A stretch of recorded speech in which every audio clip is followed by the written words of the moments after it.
Oi, gente, tudo bom com vocês? Meu nome é Beatriz e esse é o.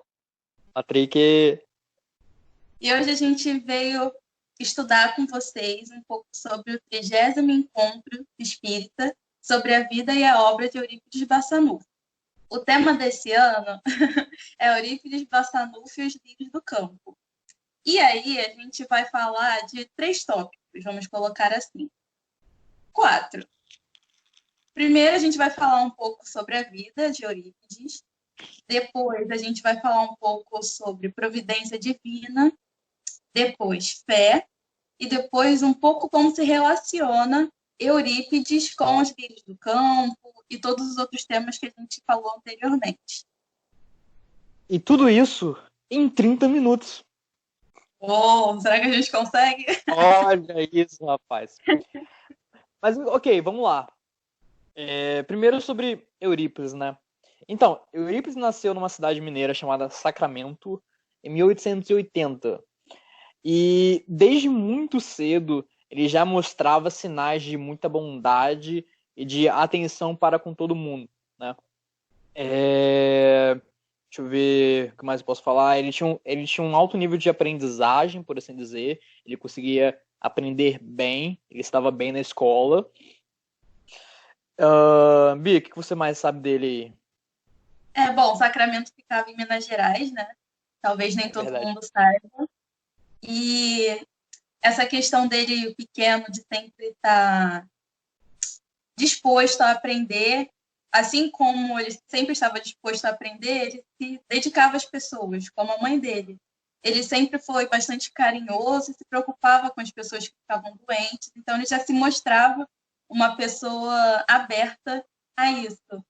E acho que também é importante dizer para a galera que ele não nasceu numa família rica. Ele nasceu numa família que tinha bastante dificuldades financeiras. Então, quando ele era pequeno, por exemplo, às vezes ele tinha que ficar chupando um naco de pele de porco, que hoje a gente pode conhecer um pouco como torresmo, para conseguir disfarçar a fome. Então, ele cresceu, né, diante dessas dificuldades. E dentro também de um berço católico, é importante dizer, ele nasceu num berço católico. Perfeito. Na fase adulta já, ele fundou o colégio chamado Liceu, né? Liceu Sacramentano, eu acho, não tenho certeza. Procurem nas suas bibliografias aí. É, Ele fundou esse colégio e era um colégio muito respeitado na época. Como a Bia falou, ele nasceu dentro de um berço católico e ele também era muito. Ele se dava muito bem com a igreja, né? Ele fazia muitas coisas dentro da igreja. E na fase adulta já, dentro dos seus questionamentos e tudo mais, um padre deu a Bíblia para ele ler. E ele Que ficou na muito. época era, né? Porque Na era época. E ele ficou muito intrigado, em particular, com o Sermão da Montanha. Ele ficava se perguntando, mas espera aí, eu não consigo ver essas promessas que Jesus fez se realizando, não consigo entender isso, né? E nessas dúvidas, ele acabou conhecendo o Espiritismo através do seu tio Mariano, que deu para ele o livro chamado Depois da Morte, de Leon Denis. E aí, depois de uma noite lendo esse livro, ele conseguiu entender melhor o Sermão da Montanha. Daí ele, meu Deus, agora tudo faz sentido, né? E bem, basicamente, esses são particularmente os primeiros pontos da vida de Eurípides que a gente vai falar. A gente vai falar posteriormente mais alguns outros, né? Quando a gente chegar naquela última parte que a Bia comentou. Mas, por enquanto, vamos nos manter nisso, tá? E para começar, a gente vai ler um trecho do Sermão da Montanha, na parte que fala sobre observar as pássaros do céu. Vocês vão entender melhor isso. E diz assim: Eis porque vos digo, não vos inquieteis por saber onde achareis o que comer para o sustento da vossa vida, nem de onde tirareis vestes para cobrir o vosso corpo. Não é a vida mais do que o alimento e o corpo mais do que as vestes? Observai os pássaros do céu. Não semeiam, não ceifam, nada guardam em celeiros, mas vosso Pai Celestial os alimenta. Não sois muito mais do que eles? E qual dentre vós o que pode, com todos os seus esforços, aumentar de um côvado a sua estatura? Por que também vos inquietais pelo vestuário? Observai como crescem os lírios do campo. Não trabalham nem fiam. Entretanto, eu vos declaro que nem Salomão, em toda a sua glória, jamais se vestiu como um deles. Ora, se Deus tem o cuidado de vestir dessa maneira a erva dos campos, que existe hoje e amanhã... Peraí, acho que eu li errado. Pulei uma parte. Observai como crescem os lírios dos campos. Não trabalham nem fiam, entretanto, eu vos declaro que nem Salomão, em toda a sua glória, jamais se vestiu como um deles. Ora, se Deus tem o cuidado de vestir dessa maneira a erva dos campos, que existe hoje e amanhã será lançada na fornalha, quanto maior cuidado terá em vos vestir, ó homens de pouca fé. Não vos inquieteis, pois, dizendo: que comeremos? Que beberemos? Ou de que nos vestiremos? Como fazem os pagãos que andam à procura de todas essas coisas, porque vosso Pai sabe que tendes necessidade delas.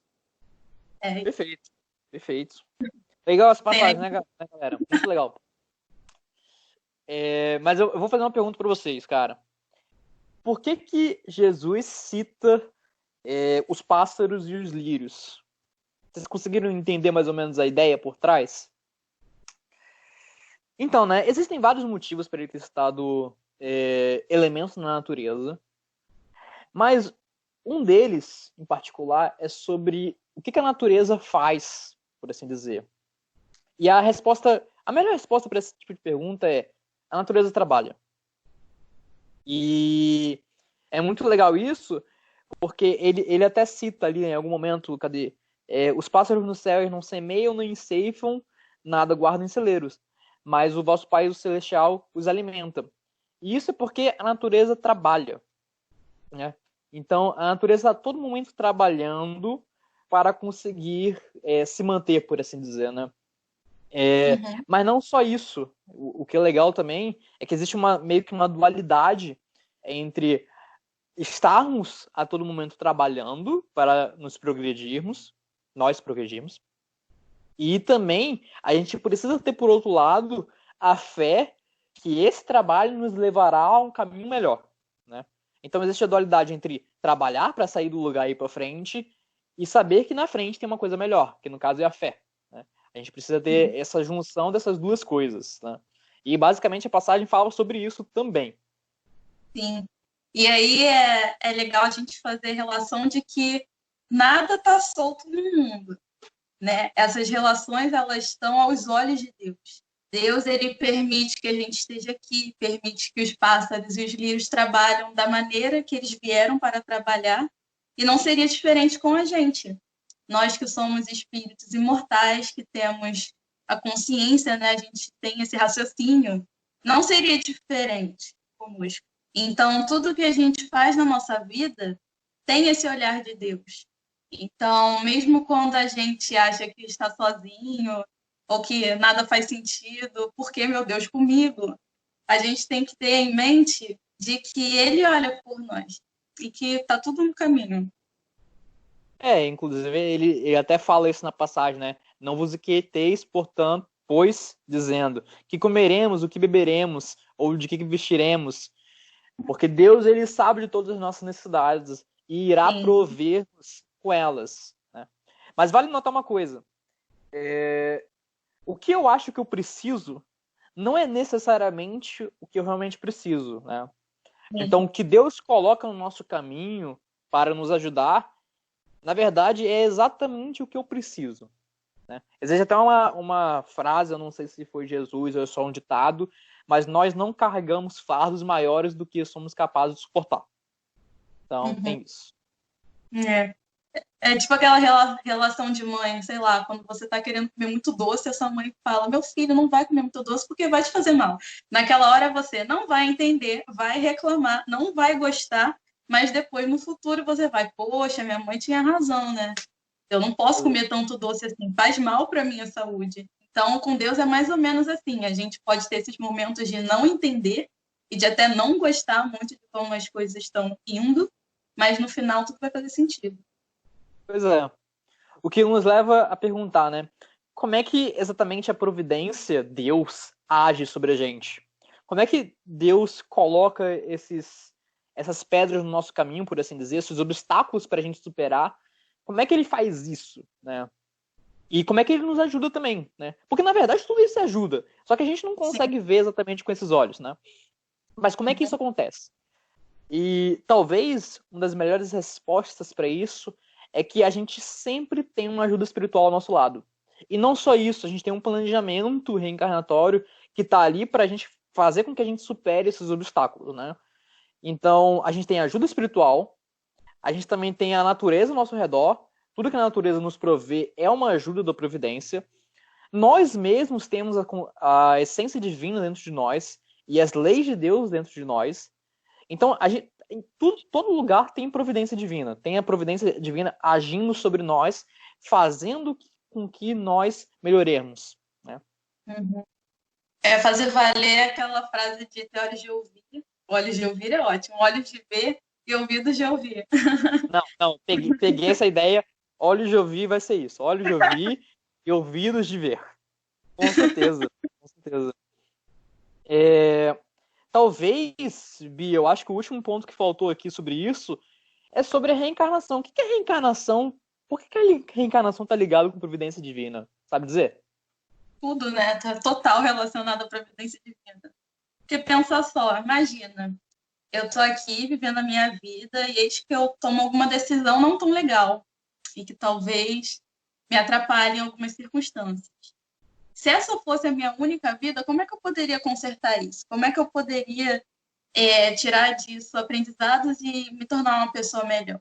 Se no Espiritismo a gente sabe que a gente vai alcançar uma felicidade plena, que a gente vai se tornar espíritos perfeitos, então a gente precisa de oportunidades para isso. E a reencarnação, ela entra nesse sentido, né? Com ela, a gente consegue realmente melhorar esses pontos que a gente tem para nos tornarmos uma pessoa melhor, né? Espíritos melhores. Eu acho que não só isso, né?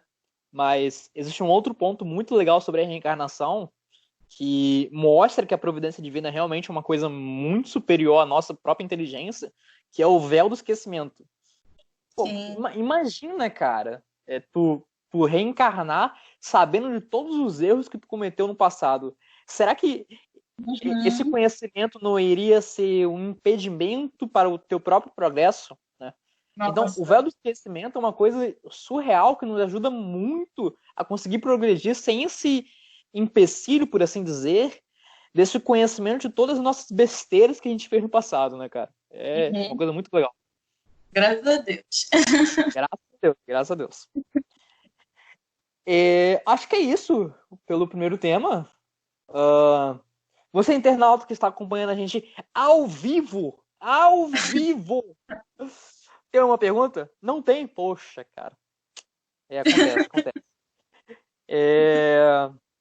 A Mi vai botar um link aqui embaixo falando, não é ao vivo, hein, gente? Não é ao vivo. É ao vivo, por favor. Mas beleza, gente. Falando sobre isso, então a gente chegou no tema 2. A gente acabou comentando sobre trabalho, providência, sobre fé. E a gente quer perguntar sobre fé. Será que a gente realmente tem essa fé? Nós somos realmente pacientes, Bia? Olha, não sei eles, mas eu com certeza não. Porque não é fácil estar com uma fé ali 100% sólida a todo momento. A gente pode até trazer o que a gente está vivendo hoje como exemplo, né? Estamos em quarentena e esse momento fez a gente pensar em muitas coisas. A vida tomou um rumo diferente, às vezes planos que a gente fez, vamos ter que repensá-los. E nesse momento, às vezes, a nossa fé dá uma balançada, né? Porque afeta em muitos pontos da nossa vida.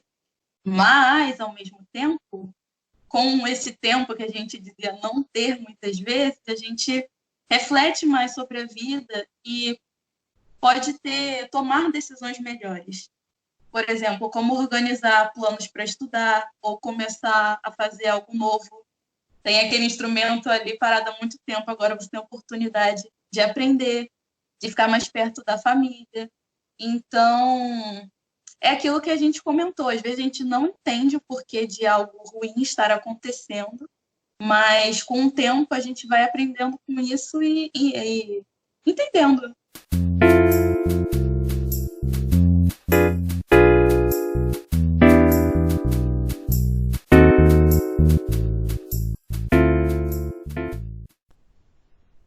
É legal dizer, né, cara?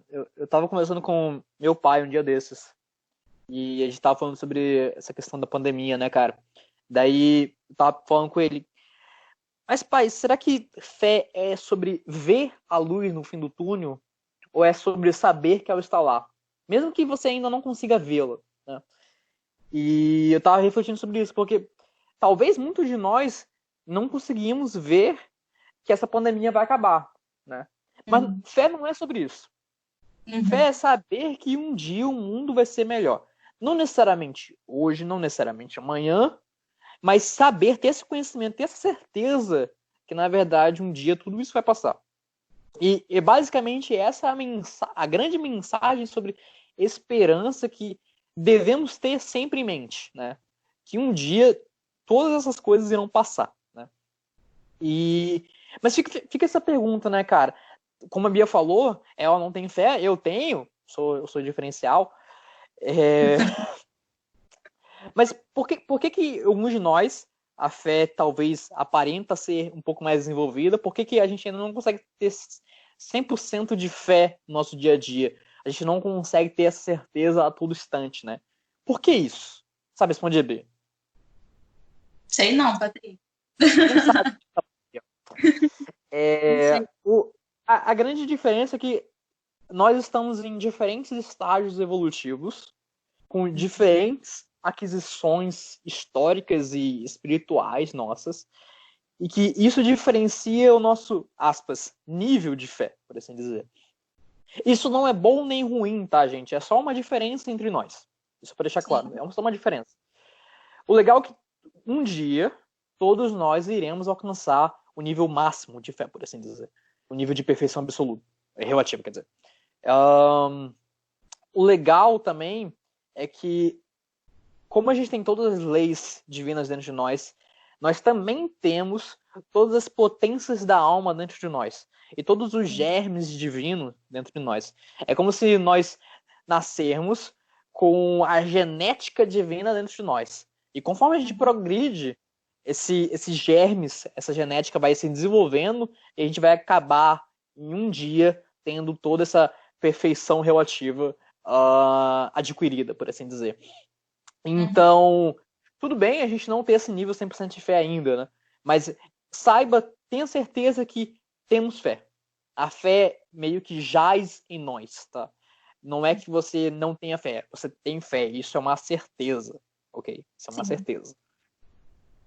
Fazendo uma relação até com o que a gente está estudando, a gente pode ver que tudo que nós precisamos para nos desenvolvermos está dentro de nós. A gente tem a natureza como exemplo, até mesmo o lírio, né? Porque ele já tem ali, como a gente fala, né, toda a carga genética para poder se desenvolver. Então, nós também não estaríamos desamparados dessa forma.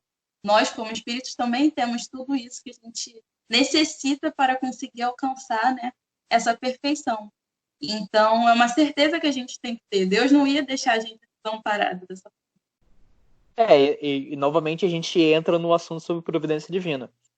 Sim. A certeza que a gente tem fé é, na verdade, a providência divina agindo sobre nós. Né?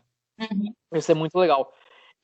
Mas fica uma outra pergunta sobre fé, que é como é que a gente constrói, como é que a gente desenvolve essa fé, por assim dizer? Será que a gente tem recursos para fazer isso? Temos Bia, sim. temos? A gente falou que temos, então tem que dar exemplo. Não temos. Para mim, o principal é a prece. Perfeito. Prece é muito importante. Porque quando a gente está recluso ali, pensando na vida, pensando no que falar com Deus, nós estamos nos ligando a Ele e a toda a espiritualidade amiga que está ao nosso lado para nos ajudar. Então, sempre quando a gente está nessas situações, é bom ter essa relação com Deus, para que a gente possa ter certeza de que não estamos sozinhos. E dessa Ok. forma também a gente abre, né, as nossas antenas, vamos assim dizer, para intuições, para que a gente perceba em falas de amigos, ou em músicas, ou qualquer coisa que esteja à nossa volta, uma dica de alguma coisa que a gente estava precisando escutar, ouvir, né? Quantas vezes na vida a gente não escuta uma música que, caramba, era exatamente isso que eu precisava escutar. Ou então uma conversa que você está tendo com um amigo e, nossa, se ele não falasse isso, eu nunca veria esse outro lado, né? Então, tudo isso ajuda para que a gente perceba a ajuda ao nosso redor. Perfeito. Eu ia comentar a mais sobre os exemplos que a gente tem na vida, mas o fato de você ter citado sobre a amizade é uma coisa muito grandiosa. Porque, na verdade, alguns dos exemplos que a gente pode ter para construir a nossa fé, além da prece, é olhar todas as pessoas que a gente tem ao nosso redor e ver o que elas nos agregam. E também olhar os modelos que a gente tem na sociedade que nos ajudam a melhorar, né? Então, se a gente for lá no livro dos Espíritos, pergunta XXX, vai ter aqui na referência qual é a pergunta, a gente vai ver que o nosso grande modelo na vida, o modelo a ser seguido, é Jesus. Então, se a gente pegar Jesus como exemplo, Jesus como modelo, Jesus como mestre, a gente vai ter vários exemplos, várias maneiras como a gente pode construir a nossa própria fé, né? Então, mas talvez acima de tudo é você pegar toda essa informação que a gente tem no mundo, né? E tentar fazer com que ela tenha algum significado na nossa própria vida, né? Então, Jesus fez um monte de coisa lá. Mas ok, por que aquilo tem significado na nossa própria vida? Por que todas as parábolas, todas as histórias relacionadas com Jesus têm significado na nossa vida? Essa é uma grande pergunta que nós devemos fazer, né? Então, por que essa passagem que a gente leu sobre os pássaros no céu e os lírios do campo, por que isso é importante? Porque, na verdade, está falando sobre nós mesmos, sobre a nossa própria fé e sobre o nosso trabalho. Por que esses dois links, essas duas pontas, são importantes para a gente, cara, agora sim eu vou conseguir caminhar com uma certeza maior que, na verdade, daqui a pouco o mundo vai ser melhor, né? E, na verdade, não é Já só está sendo, sobre... né? Já tá sendo, porque a gente não percebe, mas já tá sendo, né? É. Então, tudo isso tá ligado, cara. Só basta a gente ter olhos de, olhos de ouvir e ouvidos de ver, né, cara? Isso. Eu E quase aí, não com isso, consigo. Eu quase não consigo. muito bom. E com isso, eu acho que a gente já pode ir entrando no tema 3, porque é um grande exemplo a ser seguido e ele mostra bastante sobre como manter e construir, né, a fé, que é a parte em que a gente fala um pouco mais da vida de Eurípides. Isso. E aí, você tem algum exemplo, Patrick, para trazer para a gente?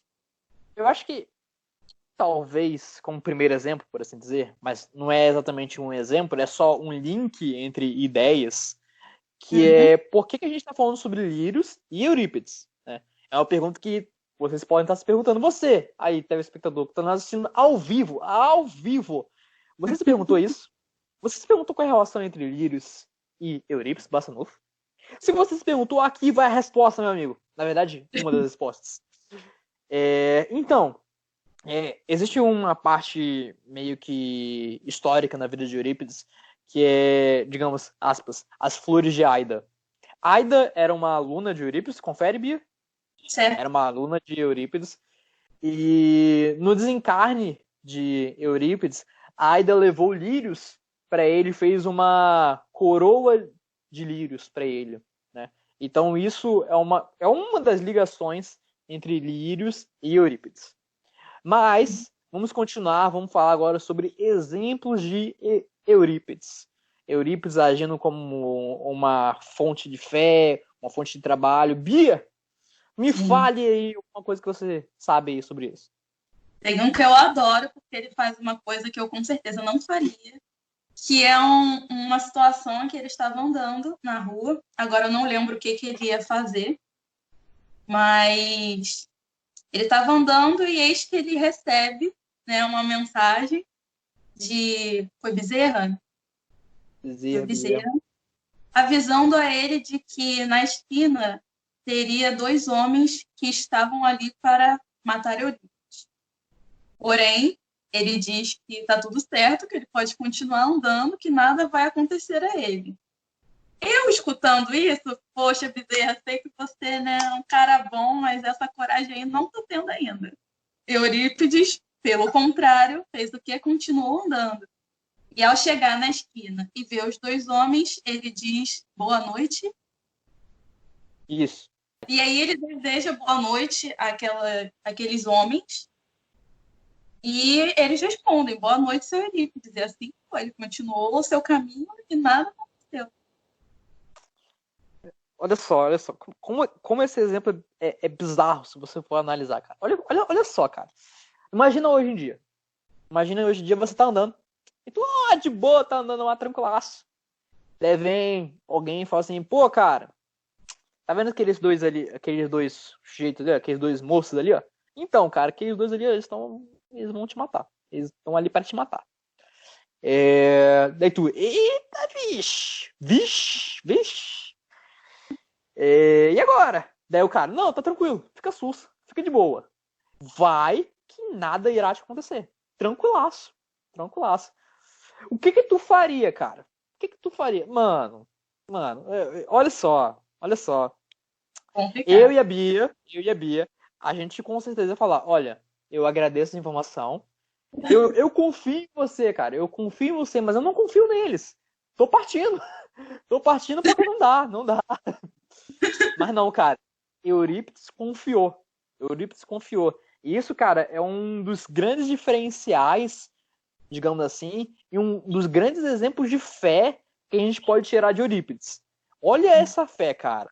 Essa fé que confia e confia mesmo. Sabe que tá falando a verdade, que nada vai acontecer com ele, cara. Isso é uma coisa muito legal, muito legal. Outro exemplo de fé. Eurípides tinha uma farmácia de homeopáticos, né? Onde ele ajudava as pessoas lá com os remédios, os homeopáticos.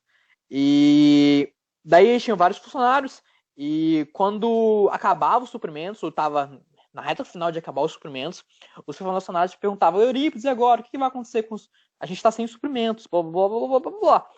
E Eurípides falava, fica tranquilo, vai dar tudo certo. Em instantes, logo depois, sei lá, dias depois ou horas depois, chegavam os suprimentos, né? E aquilo novamente era um exemplo de fé que Eurípides tinha, que ele sabia que a espiritualidade, o plano espiritual e toda essa missão que ele tinha com relação à farmácia iria ser, digamos, iria se manter, né? Iria continuar atuando, né? Então ele tinha essa fé que, cara, tá tudo bem, tá tudo tranquilo. Vamos só esperar um pouco mais, porque com certeza irá chegar esses recursos. Né? E olha o exemplo que ele foi para todos esses funcionários, né? Sim. Tem outro exemplo aí, Bia? Olha, eu gosto muito da história do Donatista. O Donatista, se eu falar alguma coisa aqui errada, me corrija, por favor. Ele era um espírito desencarnado e ele fazia parte de um grupo que não gostava muito do espiritismo, vamos colocar assim. Então, todas as ações que envolviam o espiritismo, eles tentavam de alguma forma combater, né? Impedir que o trabalho prosseguisse. E Eurípides, sempre sintonizado, né, já tinha uma noção de que esses espíritos estavam ali, né, tentando não atrapalhar, né, de uma certa forma sim, mas o trabalho, né, acontecer. Só que como ele tinha um amor tão grande por todos, inclusive os inimigos, o Donatista ele foi envolvido por essa vibração de amor, porque mesmo ele estando ali com o objetivo de impedir com que o trabalho prosseguisse, um trabalho bom, né? Eurípides não olhou para ele querendo excluí-lo. Ou tá bom, se você quer combater o meu trabalho, eu também não quero saber de você. Não. Ele sempre esteve emanando pensamentos de paz, de amor para com essas pessoas, né? Esses espíritos desencarnados. E Donatista, depois, no final, acabou se tornando um trabalhador, né? Junto a Eurípides. Sim.